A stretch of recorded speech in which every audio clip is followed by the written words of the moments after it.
예. 한 주간 동안 평안하셨습니까? 예, 오늘도 출애굽기에 있는 말씀을 함께 보도록 하겠습니다. 오늘은 16장을 보겠습니다. 출애굽기 16장 1절로 12절까지 먼저 보겠습니다. 이스라엘 자손의 온 회중이 엘림에서 떠나 엘림과 시내산 사이 신 광야에 이르니 애굽에서 나온 후 제2월 15일이라. 이스라엘 온 회중이 그 광야에서 모세와 아론을 원망하여 그들에게 이르되, 우리가 애굽 땅에서 고기 가마 곁에 앉았던 때와 떡을 배불리 먹던 때에 여호와의 손에 죽었다면 좋았을 것을 너희가 이 광야로 우리를 인도하여 내어 이 온 회중으로 죽여 죽게 하는도다. 때에 여호와께서 모세에게 이르시되, 보라, 내가 너희를 위하여 하늘에서 양식을 비같이 내리리니 백성이 나가서 일용할 것을 날마다 거둘 것이라. 이같이 하여 그들이 나의 율법을 준행하나 아니하나 내가 시험하리라. 제6일에는 그들이 그 거둔 것을 예비할지니 날마다 거두던 것에 갑절이 되리라. 모세와 아론이 온 이스라엘 자손에게 이르되, 저녁이 되면 너희가 여호와께서 너희를 애굽 땅에서 인도하여 내셨음을 알 것이요, 아침에는 너희가 여호와의 영광을 보리니 이는 여호와께서 너희가 자기를 향하여 원망함을 들으셨음이라.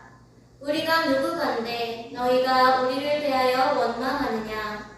모세가 또 가로되, 여호와께서 저녁에는 너희에게 고기를 주어 먹이시고 아침에는 떡으로 배불리시리니 이는 여호와께서 자기를 향하여 너희의 원망하는 그 말을 들으셨음이니라. 우리가 누구냐? 너희의 원망은 우리를 향하여 함이 아니요 여호와를 향하여 함이로다. 모세가 또 아론에게 이르되, 이스라엘 자손의 온 회중에게 명하기를 여호와께 가까이 나아오라. 여호와께서 너희의 원망함을 들으셨느니라 하라. 아론이 이스라엘 자손의 온 회중에게 말하네. 그들이 광야를 바라보니 여호와의 영광이 구름 속에 나타나더라. 여호와께서 모세에게 일러 가라사대, 내가 이스라엘 자손의 원망함을 들었노라. 그들에게 구하여 이르기를, 너희가 해질 때에는 고기를 먹고 아침에는 떡으로 배부르리니 나는 여호와 너희의 하나님인 줄 알리라 하라 하시니라. 아멘. 예, 이 16장 전체를 좀 보면 같은 말씀이라서 좋겠는데 길기 때문에 다음에 또 보겠습니다. 예, 여기에 보면 이제 이스라엘 백성들이 엘림을 떠났어요. 자, 엘림에는 무엇이 있었다고요? 우물, 물샘 12과 종려 70주가 있었다. 자, 이것이 무엇을 의미하는지 지난 시간에 우리가 함께 또 생각해 봤고요. 자, 오늘은 그곳을 떠나서 어디에 이르렀습니까? 엘림과 시내 산 사이, 어디라고요? 신광야. 이것은 시내 광야 가기 전이에요. 가기 직전. 그런데 여기 1절에 보면 언제 도착했습니까? 여기에 애굽에서 나온 후 제2월 15일이라. 자, 이것도 생각해 보겠습니다. 자, 이제 출애굽을 해서 이 신광야에 도착했어요. 자, 여기서 어떤 일이 일어났습니까? 방금 읽어보신 바대로 이스라엘 백성들이 누구에게 원망하죠? 모세와 아론을 원망합니다. 그런데 그 모세와 아론을 향한 원망은 사실상 누구에게 대한 원망이라고요? 하나님께 대한 원망이다. 그런데 원망이 사실상 여기가 처음은 아니죠. 처음은 아니에요. 홍해 앞에서도 불평이 있었고, 그 다음에 홍해를 건넌 뒤에도 지난 시간에 보았지만 마라에 와서도 원망이 일어났습니다. 그런데 지금 이곳에서 일어난 원망과 그 전에 일어났던 원망은 원어적 뜻이 달라요. 의미가 다릅니다. 자, 여기서 일어난 원망은 뭐냐면, 자, 여기 오기 전에 마라를 지나왔잖아요. 마라와 엘림을 지나왔는데 엘림에서는 원망이 없었어요. 불평이 없었습니다. 그 다음에 마라에서는 그냥 쓴 물 때문에 목이 가라앉을 때에 물이 있었지만 쓴 맛으로 인해서 원망과 불평이 나왔는데 이것은 탄식적인 원망이었어요. 어떻게 할꼬? 그런 의미예요. 그런데 지금 여기 신광야에 와서 이 원망과 불평은 어떻게 하고 있습니까? 단순히 배고픔으로 원망하는 것이 아니라 거기에 뭐가 들어가 있어요? 3절에 어떻게 원망합니까? 우리가 애굽 땅에서 고기 가마 곁에 앉았던 때와 떡을 배불리 먹던 때에 라고 하면서 애굽에서의 추억을 떠올리면서 변명하면서까지 원망과 불평을 쏟고 있어요. 자, 이것은 뭡니까? 그들에게서 이제는 뭐가 끝났는데? 애굽은 다 끝났잖아요, 사실상. 돌아갈 방법도 없고, 애굽은 완전히 영원한 분리가 일어난 상태예요. 그런데 애굽의 추억을 변명하면서 불평을 쏟고 있다. 이것은 하나님께 대한 완전한 불신을 의미하는 불평과 원망입니다. 불신으로부터 나오는 원망이에요. 자, 이 원망은 이전의 원망과 다른 원망이다 그랬죠. 우리가 생각해 보면 이 상황은 어떤 상황과 비슷하냐 하면 에덴에서 아담과 하와가 범죄한 직후에 하나님을 대면할 때에 너 왜 이렇게 했느냐 했을 때 그들이 어떻게 했어요? 누구를 변명했습니까? 하나님을, 궁극적으로는 하나님을 변명하면서 그들의 죄를 정당화시키는, 우리가 애굽에 있을 때 죽었으면 지금 여기서 죽는 것보다는 훨씬 낫지 않았겠느냐. 자, 그것은 아담과 하와가 그런 변명을 한 것은 결국은 어떤 정신에서 나온 거예요? 불신의 정신으로부터 나온 거죠, 그죠? 그래서 이스라엘 백성들이 여기서 이미 영원히 분리된, 그들에게는 의미가 없어진 애굽의 추억을 변명한다라고 하는 것은 하나님을 불신하고 있는 상태에서 그냥 명목상으로만 누구에게 하는 거예요? 모세와 아론에게 하늘 원망일 뿐이라는 거예요. 자, 그런데 여기서부터 뭐가 주어졌습니까? 만나가 내리기 시작했어요. 만나가. 자, 만나가 무엇을 교훈하는지, 또 만나의 목적을 가르치시기 위해서 이때 만나와 메추라기가 동시에 내리셨다라고 하는 것인데, 그 목적이 진정한 목적이 무엇인지 우리는 이 16장을 통해서 이것을 알 수가 있습니다. 자, 만나는 무엇을 의미하죠? 여기에 지금 두 가지가 내려지고 있죠.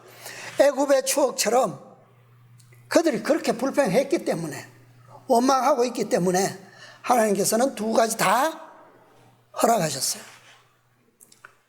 애굽에서 먹던 고기 까마도 주시고 배불리 먹던 떡도 동시에 주셨어요. 자, 이 두 가지가 무엇을 의미하죠? 만나는 무엇을 의미합니까? 만나는 말 그대로 그들이 지금 굶주리고 있고 생명의 위협을, 위협까지라면 표현에 맞는지 모르겠지만 어쨌든 고통받고 있습니다. 그러므로 만나의 떡을 먹음으로 인해서 그들은 생명을 얻게 되죠. 그죠? 만나는 긍정적 믿음과 생명을 의미하는 거죠. 그죠? 그 다음에 메추라기는 무엇을 의미할까요? 메추라기는 이 장에서는, 16장에서는 우리 방금 읽은 12절 이하 마지막 절까지도 보면 메추라기를 내리시는 그 장면이 다시 쭉 나옵니다. 그런데 여기서는 언급되지 않아요. 그런데 나중에 우리가 출애굽 사건 더 뒤로 연구해 보면 이 메추라기가 의미하는 것이 나오죠. 그게 뭐냐 하면 메추라기는 바로 하나님께 대한 불신과 심판을 의미한다는 것을 알 수가 있습니다. 그런데 왜 이때는 어떤 그런 의미를 부여하지 않으시고 원망하던 대로 그냥 하나님께서 허락하셨다는 거예요. 16장에서는. 왜냐하면 이때는 아직 이 생명과 공의의 율법이 그들에게 뭐 되지 않았어요? 아직 선포되지 않았기 때문입니다.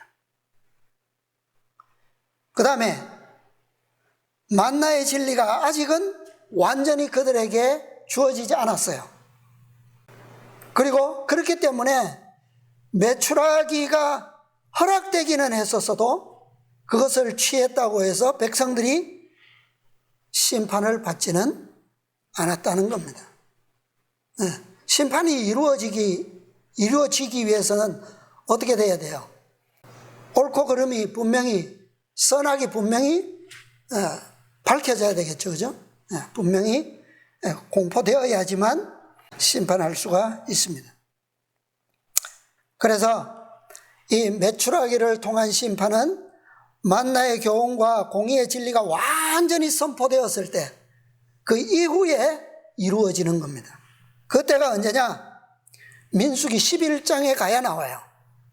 그 11장에 나오는 장소가 어디냐 하면 바로 시내산을 떠나서 셋째 기별인 율법을 받고 성막을 시내산에서 완성하고 그 다음에 시내산을 출발해서 조금 가다가 기브롯 핫다아와라고 하는 곳에서 비로소 메추라기에 대한 심판이 이루어집니다. 자, 이것은 어디쯤이냐 하면 가나안 변경 이 가데스 바네아에 이르기 전이에요. 그러니까 시내산에서 가데스까지는 얼마가 된다고요? 기억나나요? 성경에 보면 시내산에서 가데스까지 며칠 길이라? 10하룻 길이라. 가깝죠? 시내산에서 가나안까지는 가까워요. 10하룻 길. 그런데 시내산을 출발하자마자 가데스에 도착하기 직전에 이 기브롯 핫다아와라고 하는 곳에서 메추라기에 대한 심판이 이루어졌다. 그래서 이 사실을 우리가 감안해 보면 셋째 기별과 함께 주어진 어떤 기별이 있죠? 건강기별. 건강기별이 언제부터 철저하게 적용될 것인가를 우리가 생각해 볼 수가 있겠죠? 네. 자, 이제 돌아가서 다시 1절에 보면 이스라엘 백성들이 애굽에서 나온 후 언제라고요? 제 2월 15일이라 그러면 원로는 제2월 둘째 달인데 날수로는 며칠째일까요? 정월 15일 날 출발했어요. 1월 달은 30일까지 있고 정월 15일부터 치면 날수로는 정확하게 31일째가 되는 날이에요. 31일째. 왜 이때부터 만나가 내리기 시작했을까요? 왜? 자, 창세기 41장 46절. 요셉이 애굽 왕 바로 앞에 설 때에 30세라. 네. 몇 세요? 30세. 요셉은 누구를 표상하죠? 예, 사무엘하 5장 4절. 다윗이 30세에 위에 나아가서 40년을 다스렸으되. 다윗은 누구를 표상합니까? 예수 그리스도. 누가복음 3장 23절. 예수께서 가르치심을 시작할 때에 30세쯤 되시니라. 예, 다 몇 세에 시작했다고요? 30세. 비로소 요셉은 30세 때에 백성들에게 무엇을 줄 수가 있었어요? 생명의 양식을 줄 수가 있었죠. 그죠? 다윗은요, 다윗은 백성들에게 30세에 하나님의 진리,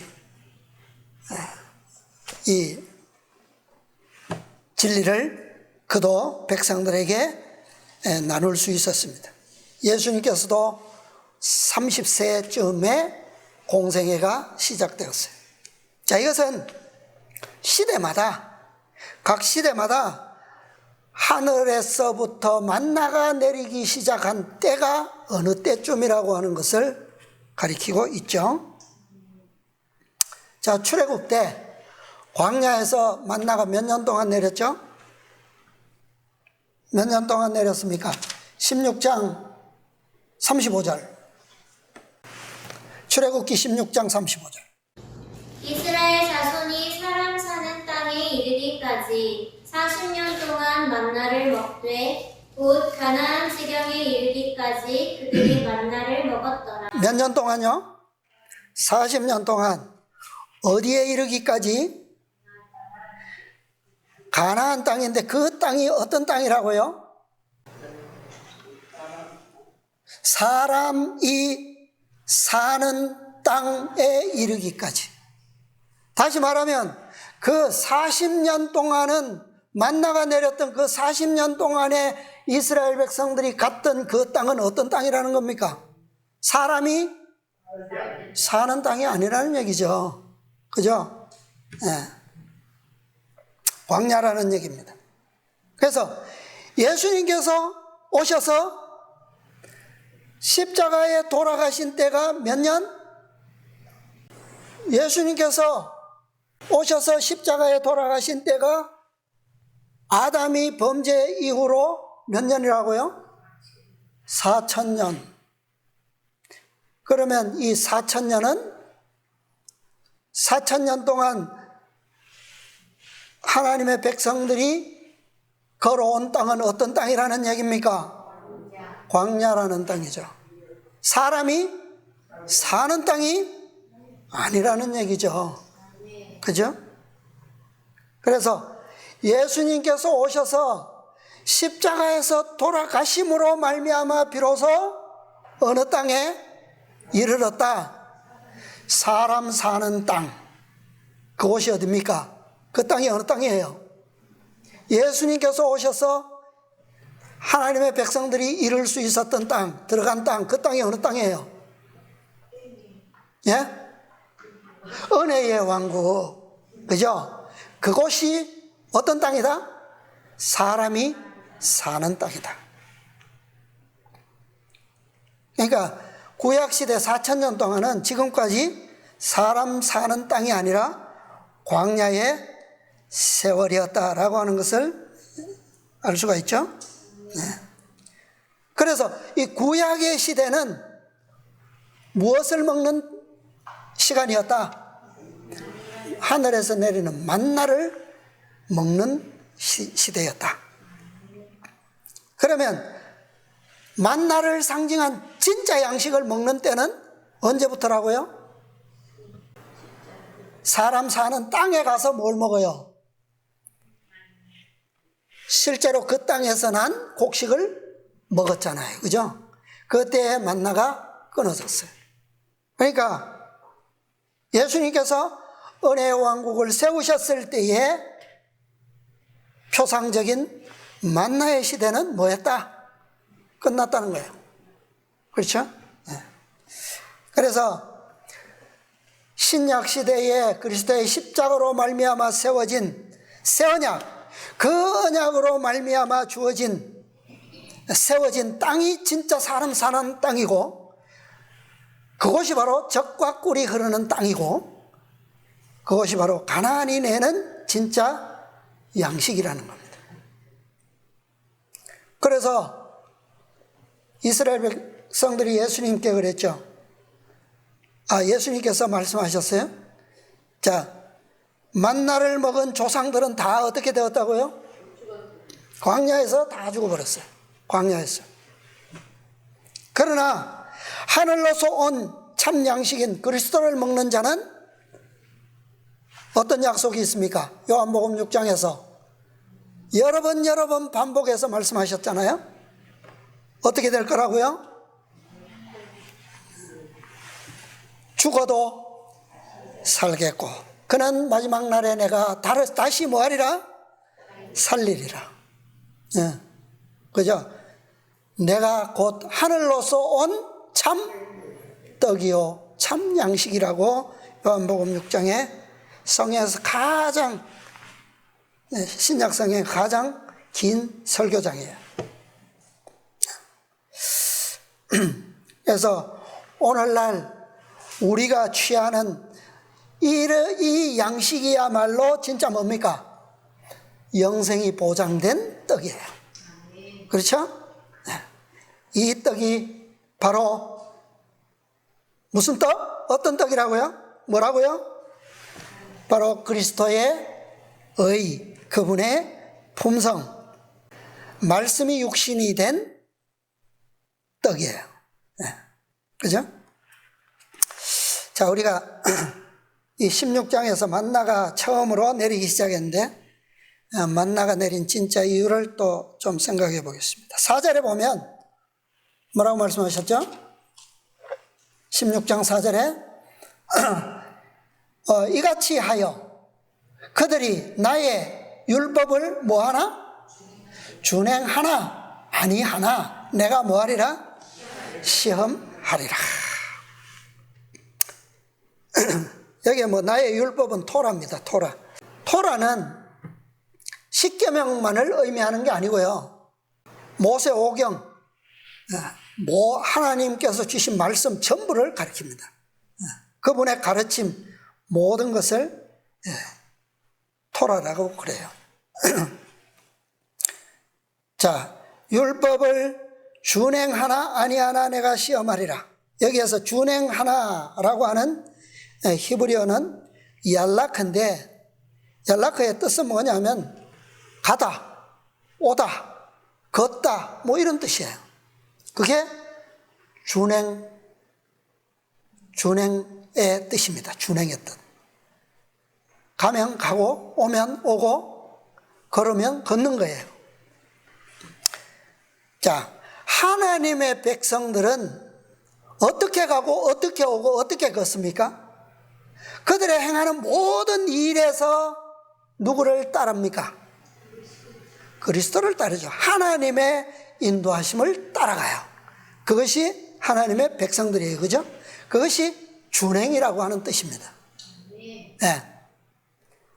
다시 말하면 하나님을 따라가고 하나님을 따라오고 하나님을 따라 걷는다라고 하는 것은 그분의 무엇을 지킨다는 겁니까?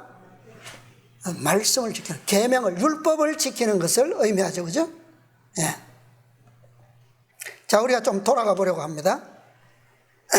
태초에 창조 때에 아담을 좀 생각해 보겠습니다.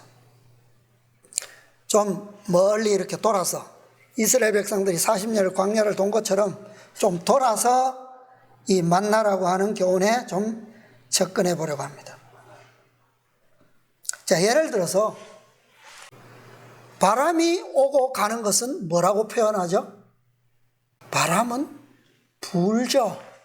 그죠? 바람이라고 하는 명사가 행동으로 나타나는 것은 뭐라고요? 부는 거예요. 부는 거. 불고. 물의 명사가 준행하는 동사는 뭐예요? 흐르는 거예요. 흐르는 거. 그죠? 그 다음에 꽃은 피는 게 준행입니다. 쉽죠? 태양은 빛나는 거예요. 빛나는 거. 그죠? 하늘의 새는 붑니까? 핍니까? 어떻게 해요? 새는 날고, 물고기는 헤엄치고, 사람은 걷습니다. 그게 준행의 의미예요. 쉽죠? 네. 그런데 뱀은 어떻게 해요? 뱀은 기어다닙니다. 새는 본래부터 날았고 지금도 뭐하고 있어요? 날고 있어요. 물고기도 본래부터 헤엄쳤고 지금도 마찬가지로 헤엄치고 있어요. 그런데 뱀은 본래는 날았어요. 그런데 지금은 배로 기어다니죠. 이거 좀 다르죠, 그죠? 다른 거는 다 그대로인데 뱀은 본래의 준행이 바뀌어져 버렸어요. 네. 언제부터 그럴까요? 언제부터? 사탄의 도구가 되고부터는 배로 기어다니는 것이 그의 본능이 된 겁니다. 준행이 된 거예요. 그래서 그때로부터는 뱀은 결코 뭐 할 수 없어요? 날 수 없습니다. 하나님께서 그를 창조하실 때의 본 모습을 그대로 행하지를 못해요. 그래서 그는 뭐가 되었습니까? 불법의 아비, 거짓의 아비의 상징으로 누가? 뱀이 사탄은 아니잖아요. 그런데 그의 도구로서 완전히 굴복하고부터는 그가 완전히 그 거짓의 아비의 상징이 되었다는 거죠. 그죠? 자, 어떤 피조물도 뱀처럼 본질과 본능이 이렇게 완전히 바뀐 피조물은 없어요. 그렇잖아요. 그죠? 네. 지구 창조에서 다른 피조물들도 다 저주를 받았어요. 그러나 그 피조물들은 아담의 범죄로 인해서 간접적으로 저주를 받은 겁니다. 그렇죠? 아담과 하와의 조금 낮아진 그것 때문에 간접적으로 저주를 받았어요. 그런데 뱀은 간접적인 저주가 아닙니다. 창세기 3장에서 너로 그랬어요. 너로. 그죠? 하나님께서 직접 그에게 저주를 선포했습니다. 피조물 중에서 유일하게 직접적으로 저주를 받은 피조물입니다. 바뀌어버렸어요. 그런데 지구 창조 피조물 중에 사람 외에는 가장 아름다웠던 존재가 뱀이었어요, 사실은. 네. 자, 보조와 선지자 53쪽. 보조 53쪽 제가 보겠습니다. 사단은 눈치채이지 않게 그의 계략을 성취하기 위하여 자기의 기만의 목적을 이루는데 잘 맞는 변작물, 즉 뱀을 매개로 사용하기로 선택하였다. 당시에 뱀은 지상에서 가장 뭐하고? 지혜롭고 뭐하다? 아름다운 동물 중에 하나였다. 그것은 날개가 있었는데 공중으로 날 때에는 무엇이? 금빛 광택이 나는 눈부신 모습을 나타냈다. 꼭 뭐 같아요? 누구 같습니까? 에스겔서 28장. 자, 이 모습과 에스겔서 28장의 모습을 한번 볼게요.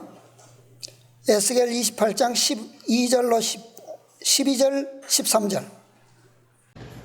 인자야, 두로 왕을 위하여 애가를 지어 그에게 이르기를 주 여호와의 말씀에 너는 완전한 인이었고 지혜가 충족하며 온전히 아름다웠도다. 자, 이 두로 왕을 위하여 애가를 지었는데, 자, 이것은 누구를 상징하죠?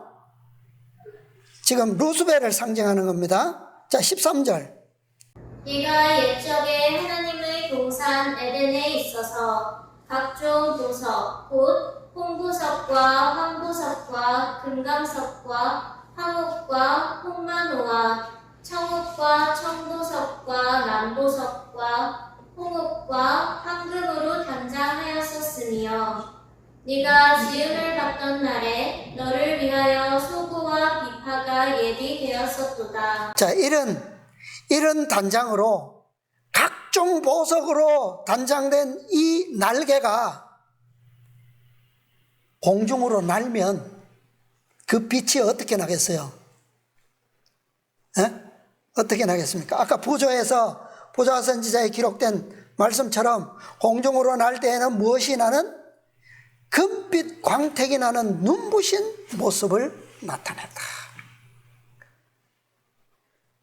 그러니까 뱀의 모습과 루스벨의 모습은 사실은 창조받을 때에는 비슷했다는 거죠. 그죠?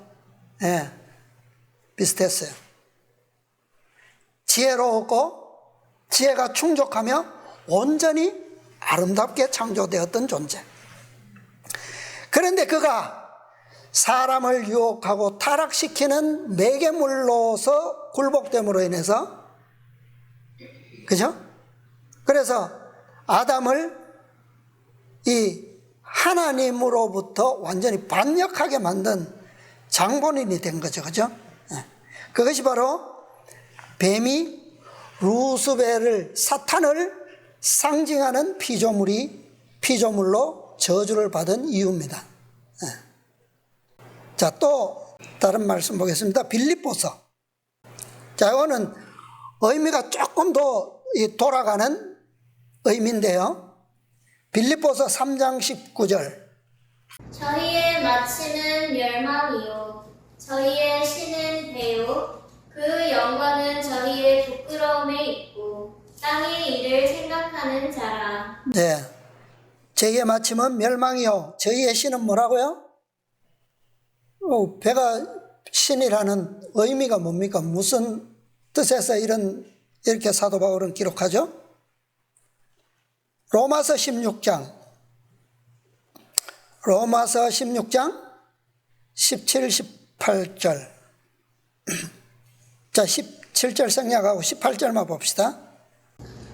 이 같은 자들은 우리 주 그리스도를 섬기지 아니하고 다만 자기의 배만 섬기나니 공교하고 아첨하는 말로 순진한 자들의 마음을 미혹하느니라. 뭐만 섬기는 자들이라고요? 자기의 배만 섬기는 자들이다. 이 두 성경절의 공통점이 뭐예요? 배가 신이다. 뭐 뱃속에 뭐가 있나요? 뭐가 우상이라는 겁니까? 떡이 우상이라는 얘기죠. 그죠? 떡.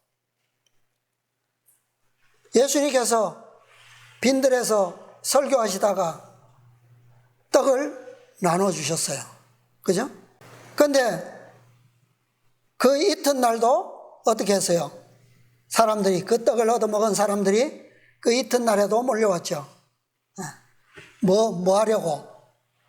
떡 먹으러, 떡 얻어 먹으라고. 자, 예수님께서 공생애를 시작하실 때 제일 먼저 시험을 받은, 광야에서 시험 받았던 제일 먼저 첫 번째 시험이 뭡니까? 어떤 시험이에요? 돌로 뭐가 되게 하라? 떡이 되게 하라. 예수님께서는 어떤 상태신데? 40일을 굶주리신 지금 상태에 그분에게 가장 필요한 게 뭐였겠어요? 떡이죠. 사단이 좋은 거 준 거 아닙니까? 딱 때에 맞는 거 준 거잖아요. 그래서 이 시험은, 첫 번째 시험은 매우 중요한 의미가 있는 거겠죠. 예. 다시 말하면 너희에게 가장 필요한 것은, 중요한 것은 뭐다? 떡이다. 그것을 위해서 뭐하라? 돌로 떡이 되게 하라. 그런 능력이 없는데 사단이 그렇게 말했나요? 예수님께서는 정작 그런 능력이 없으신데 그렇게 했어요? 있는 걸 알잖아요. 충분히 그러실 수 있는 분이시기 때문에 그에게 이것을 제안한 거예요. 다시 말하면 그것은 뭡니까? 무엇을 섬기라는 거예요? 자신의 배를 먼저 섬기라는 거죠. 배를, 굶주린 배를. 만약에 예수님께서 그렇게, 사단의 말대로 그렇게 하셨다면 어떻게 됐을까요? 만약에 그때 돌로서 떡을 만들어서 접수셨다면 예수님께서는 그 길로 어디로 들어갈까요? 배로 들어가는 겁니다. 배 안으로 들어가는 거예요. 배가 뭐라고요? 신이다. 신. 요나가 하나님의 말씀을 받고, 야, 저 니느웨로 가서 기별을 전하라. 그러니까 어디로 가서요? 반대 방향으로 갔어요. 반대 방향으로. 그 결과가 뭐예요? 그의 마침은 멸망이요, 저희의 신은 배요, 뱃속으로 들어간 거예요. 예수님께서 만약에 돌로서 떡을 만들어 그 자리에서 드셨다면 그분은 3년 뒤에 요나의 뱃속으로 들어가는 것이 뭐예요? 그것이 구속의 경륜이고 그것이 하나님의 섭리입니다. 그게 하나님의 시간표예요. 그런데 지금 광야에서 떡을 드셨다면 그 길로 어디로 가셔야 돼요? 요나의 뱃속으로 가시게 되는 겁니다. 그죠? 예수님께서 요나처럼 뱃속에 들어가시는 것은 3년 반 후에, 3년 반, 예언상으로 3년 반, 42달, 1260일 후에 들어가시도록 되어 있습니다. 그게 구속의 경륜이에요. 그런데 지금 들어가면 말의 차원이 다르죠. 그죠? 아주 달라지는 거예요. 지금 들어가게 되면 사탄의 본질에 그리스도께서 굴복하시는 것가 되는 거죠. 말 그대로 배가 신이 되는 겁니다. 그러나 3년 반 후에 들어가시는 것은 뭐예요? 3년 반 후에도 그분은 어디로 들어가신다고요? 요나가 들어갔던 뱃속 무덤으로 들어가는 거예요. 그런데 그때 들어가는 것은 뭐가 다릅니까? 광야에서 지금 들어가는 것과 3년 반 후에 들어가는 것과 무엇이 달라요? 이 3년 반 후에 들어가시는 것은 사탄의 본질을 가지게 된 아담, 그 아담이 결국에는 하나님의 말씀대로 뭐 해야 돼요? 정령 죽으리라. 저희의 마침은 멸망입니다. 그렇죠? 거기에 들어가는 거예요. 그런데 예수님께서 3년 반 후에 들어가시는 것은 자신의 마침으로 들어가시는 것이 아니라 누구의 마침으로 들어가시는 거예요? 아담의 마침을 대신해서 들어가시는 거예요. 맞습니까? 불법한 인류를 대신해서 자원해서 사탄의 포로로서 무덤에 들어가서 우리의 값을, 멸망의 값을 치르시는 거예요. 차원이 다르죠. 광야에서 들어가시면 그렇게 들어가시는 것이 아니라 자신의 무엇으로요? 죄로 들어가는 거예요. 무덤에. 네. 그러나 예수님께서는 3년 반 공생애 동안 단 한 번도 그분은 사탄에게 본질에 굴복되신 적이 없습니다. 그렇기 때문에 3년 반 뒤에 들어가시는 것은 우리의 멸망을 대신해서 들어가시는 거예요. 네. 자, 비록 아담의 죄를 대신하셨고 또 우리 인류의 죄를 대신하셨을지라도 그분은 영원히 그 사탄의 무덤에 갇혀 계실 수는 없죠. 네. 그래서 자신의 생명으로 다시 나오셨습니다. 네. 그래서 예수님께서는 생명의 근원이 배에 있는 것이 아니라 어디에 있다고요? 사단에게 뭐라고 말씀하셨죠? 네. 아버지의 말씀에 순종해 있다라고 하는 것을 분명히 그 자리에서 첫 번째 시험의 장소에서 분명히 밝히셨어요. 네. 배는 곧 뱀의 회복될 수 없는 불법적인 본능, 본질, 그것을 상징하는 겁니다. 그래서 절제라고 하는 의미는 오늘날 우리에게 그 어느 때보다 중요한, 매우 중대한 교훈을 가지고 있다. 그래서 이 건강기별이 몇째 기별과 함께 주어졌다고요? 셋째 기별과 함께 주어졌다는 겁니다.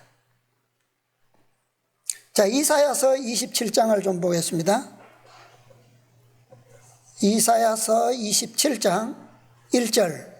그날에 여호와께서 그 견고하고 크고 강한 칼로 날랜 뱀 리워야단 곧 꼬불꼬불한 뱀 리워야단을 벌하시며 바다에 있는 용을 죽이시리라. 예, 그날에 어느 날입니까?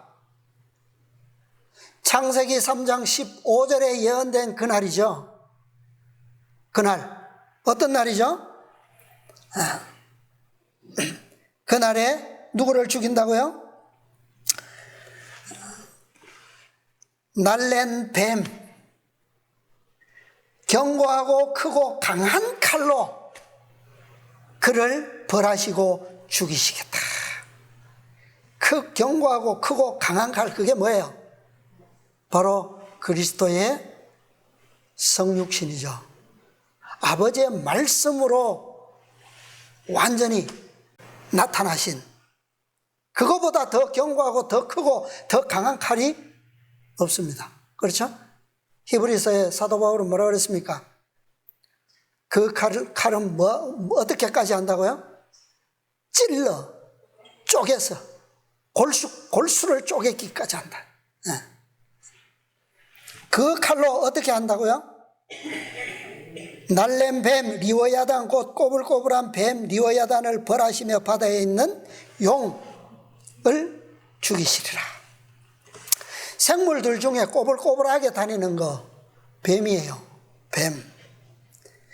뭐 날든지 기든지 걷든지 모두 앞으로 똑바로 가는데 이 뱀만큼은 좌우로 몸을 꼬불꼬불하게 행해요. 한순간도 뱀은 똑바로 갈 수가 없습니다. 본능 자체가. 그래서 몸은 항상 이렇게 좌우로 이렇게 치우쳐서 가요, 뱀이. 이것은 바로 불법을 가리키는 거죠. 불법, 정로가 아닌 불법의 길. 자, 신명기서 28장 14절. 자, 이거는 여러분 성경 보시고 제가 킹 제임스 번역을 읽어보겠습니다. 너는 내가 오늘 네게 명한 어떤 말씀들에서도 좌로나 우로나 빗나가지 말며 다른 신들을 따라가서 그들을 섬기지 말지니라. 어떻게 가라고요? 어떻게 준행하라고요? 좌로나 우로나 빗나가지 말며 그렇게 준행하라. 여호수아서 1장 7절. 오직 너는 마음을 강하게 하고 극히 담대히 하여 나의 종 모세가 내게 명한 율법을 다 지켜 행하고 좌로나 우로나 치우치지 말라. 그리하면 어디로 가든지 형통하리니. 23장 6절. 여호수아 23장 6절. 그러므로 너희는 크게 힘써 모세의 율법책에 기록된 것을 다 지켜 행하라. 그것을 떠나 좌로나 우로나 치우치지 말라. 네, 모세도 또 하나님께서도 또 여호수아도 다 뭐라고요? 어떻게 준행하라고요? 좌로나 우로나 치우치지 말고 빗나가지 말고 가든지 오든지 걸으라는 거예요. 앞으로 정로를 걸으라는 거죠. 치우치는 행위는 누구의 행위, 본질이다? 뱀의 행위예요. 뱀의 행위. 자, 하나님께서 이스라엘 백성들을 애굽에서 불러내셔가지고 저 가나안으로 가는 직행로가 있어요. 고든 길이 있습니다. 그럼에도 불구하고 왜 하나님께서는 굳이 돌아서 그런 길로 인도하셨죠? 뱀처럼. 그렇게 인도하셔서 그들이 간 길이 어떤 길이었다고요? 그 길이 바로 광야. 꼬불꼬불 사탄이 만들어 놓은 불신과 불법의 길. 그런데 하나님께서 왜 하필이면 그 길을 대로가 있는데 가나안으로 가는 대로가 있어요. 있는데 왜 꼬불꼬불 가시덤불길, 광야길, 사막길. 아까 그랬죠. 가시덤불길, 가시 잡목 그런 길들을 하나님께서 인도하셨어요. 백성들을. 왜? 그들은 요셉까지는 참 좋았어요. 그런데 애굽에 뭐가 되어버렸습니까? 노예가 되고부터는 누구를 잊어버렸어요? 하나님을 잊어버리고 어떤 길을 잊어버렸어요? 가나안으로 가는, 약속의 땅으로 가는 정로를 사실은 다 잃어버린 상태입니다. 그렇죠? 그래서 만약에 그 백성들이 요셉의 시대처럼, 야곱의 시대처럼, 아담처럼 순결한 상태에 있었다면 이 길을 갈 필요가 있습니까? 없습니까? 없어요. 저주의 길을 갈 필요가 없다는 거예요. 땅은 너로 인하여 저주를 받아 무엇을 내겠다고요? 가시덤불을 내겠다, 그렇게 말씀하셨어요. 그게 광야예요. 그게 누가 시작한 겁니까? 아담이 범죄함으로부터 시작된 길이에요. 광야. 하나님께서는 이 길로 그분의 백성들을 인도하셔서 다시금 하나님을 잃어버린 하나님을 알게 하고 찾게 하고 또 하나님께서 그들에게 정로의 길이 무엇인지 그들은 그분께로부터 배울 필요가 있습니까? 없습니까? 그래야지만 그 백성들이 어디에 들어갈 수 있어요? 사람이 살 수 있는 땅, 그곳에 가면 다시는 뭐하지 않는, 다시는 불신하고 그분을 믿지 못함으로 범죄하지 않는 그 땅이 어디라고요? 그것이 바로 약속의 땅 가나안이에요. 젖과 꿀이 흐르는 땅. 아담이 범죄하기 이전에 머물렀던 땅, 에덴이란 말이에요. 광야는 범죄한 죄인들로서는 지나지 않을 수 없는 필수로 통과해야 할 땅이다. 그래서 선악이 무엇인지 이미 알았기 때문에 그게 필요한 거예요. 만약에 아담이 범죄하기 전처럼 죄의 속성, 악의 속성을 몰랐더라면 이스라엘 백성들은 그 길을 가지 않아도 돼요. 근데 그들은 이미 다 뭡니까? 이미 그 길 안에 그 사단의 포로로 살고 있기 때문에 어쩔 수 없는 거예요. 그래서 이제는 뭐예요? 배워서 선악을 분별하는 분명한 영적 분별력으로 이제는 무엇을 선택하고 의의 길을 선택하고 하나님을 순종함으로 그들은 어디에 들어가야 돼요? 가나안의 약속의 땅에 갈 필요가 있다는 말입니다. 자, 여기에 아까 4절 마지막에 보면 그들이 나의 율법을 준행하나 아니하나 좌우로 치우치냐 안 치우치나 내가 뭐하리라? 시험하리라. 이 시험하리라의 이 히브리어 원어는 나사입니다.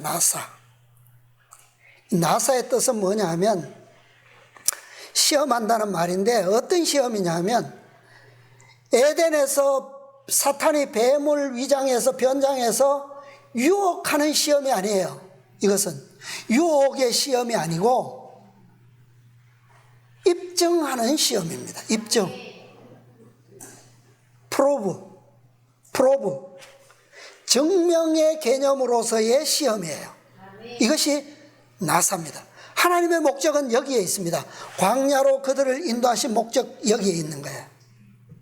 그래서 출애굽기 16장은 이 시험을 통하여 입증하고 증명하기 위한 첫 번째 장소, 첫 번째 때, 시기를 바로 이곳에서 섭리하시고 인도하신 거예요. 어떻게 그들을, 이 백성들을 시험하고 입증해서 가나안에 적합한 백성이 될 수 있는지를 서론적으로 첫 번째 장소로서 설명하는 시험의 장소가 바로 출애굽기 16장입니다. 여기서는 만나와 메추라기가 나왔는데, 그리고 읽지 않은 뒷부분에 가면 이제 때가 나옵니다. 6째 날과 7째 날이 나와요. 구별이 나옵니다. 그래서 이 모든 것이 한꺼번에 결합되어서 시험하는 장소예요. 만나와 메추라기가 연결되어 있고, 그 다음에 만나도 6째 날과 7째 날이 연결되어 있어요. 이것이 독립적으로는 시험할 가치가 없어요. 아무 의미가 없어요. 이 모든 것이 하나로 합쳐져서 연결되어서 완전한 입증을 하도록 섭리된 장소와 때가 바로 이곳입니다. 예. 만나는 건강기별은 결코 단독적으로 시험되지 않습니다. 아무 목적이 없어요. 그것은. 예. 하나님께서 약속하신 땅, 사람이 살 수 있는 땅, 그 적과 꿀이 흐르는 축복의 땅에는 우리의 몸도 거룩한 몸으로 변화되어야 하고 우리의 품성도 거룩한 품성으로 변화되어야 돼요. 이 두 가지가 동시에 성취되어야 뭐요? 그 땅의 백성으로서 살 수 있는 겁니다. 네. 그래서 오늘 우리가 첫 번째 시험의 장소에 또 왔는데, 실질적인 곤란, 백성들이 닥친 곤란이 뭐예요? 굶주린 상태예요. 지금 양식이 떨어져서 배고픈 상태입니다. 자, 이러한 곤란의 상황에서 좌로나 우로나 치우치지 않는 정답은 뭡니까? 4절에 그 시험하리라 거기에 나와 있어요. 답이. 나의 율법을 뭐 하는 것? 예, 정답은 이거예요. 무조건적인 수락과 순종입니다. 이 믿음에는 조금의 치우침도 허락되지 않습니다. 아까 모세가 백성들에게 뭐라고요? 좌로나 우로나 치우치지 말고, 하나님께서도 여호수아에게 모세의 뒤를 이은 여호수아에게도 똑같은 말씀을 주셨어요. 여호수아가 자신이 죽을 때가 되었을 때 이스라엘 백성들에게 남겼던 유언 또한 똑같은 말씀이에요. 좌로나 우로나 치우치지 말고 주신 하나님의 명령에 뭐하라? 무조건적인 순종입니다. 예. 여기에 뭐가 있다고요? 이것이 뭐라고요? 이것만이 이 광야를 승리하고 입증해서 가나안에 들어가는 유일한 정답이다. 예. 이것은 신약으로 가면 예수님께서 이것은 무엇으로 가능하다? 무엇으로 말미암아 된다? 오직 의인은 믿음으로 말미암아 살리라 함과 같으니라. 그리스도께서 하늘로서 온 떡이라고 수없이 반복해서 그렇게 길게 말씀하시는데도 뭐 하지 않으면, 믿지 않으면 답이 없는 거예요. 그죠? 그분은 어디서 오신 분? 하늘로서 오신 생명의 떡이다. 믿어야지만 답이 나오는 거예요. 믿어야지만. 예.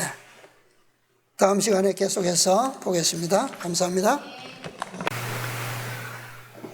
하늘에 계시는 감사하신 저희들의 아버지, 오늘도 저희들에게 아버지의 거룩하심을 옷 입혀주시기 위하여 아직도 이 한 시기를 저희들로 하여금 기억하도록 은혜 베푸시고 또 평안한 가운데 지킬 수 있도록 자비를 베풀어 주셔서 감사합니다. 아버지여, 우리가 이 땅에서 광야를 지날 수 있도록 이 은혜의 시간을 허락해 주셔사오니 감사합니다.